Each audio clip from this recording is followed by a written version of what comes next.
Hello, सध्या गाजर season चालू आहे. चला झटपट योग्य पद्धतीने गाजराचा हलवा बघूयात. 1 किलो गाजर मी स्वच्छ धुवून शिलून घेतले आणि खिसून घेतलेले आहेत. खिस तयार झालेला आहे. आता मोठ्या आकाराची एक कढई ठेवायची. नॉनस्टिकची किंवा हँडलिमची कढई वापरायची. स्टीलच्या भांड्याचा वापर करायचा नाही. आता हा खिस पाणी सुकेपर्यंत अगोदर गरम करायचा. पाणी सुकलं की त्यामध्ये अर्धी वाटी साजूक तूप टाकायचं आहे. मी टाकलेलं दिसलं नाही पण टाकलंय बरं का. आता हा खिस अर्ध्यातला अर्धा होत नाही तोपर्यंत छान परतवत राहायचे.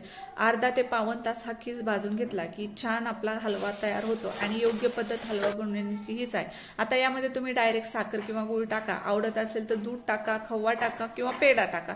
दूध आळेपर्यंत आता हलवत राहायचं. अर्धा लिटर दूध वापरले मी 1 किलो गाजरासाठी.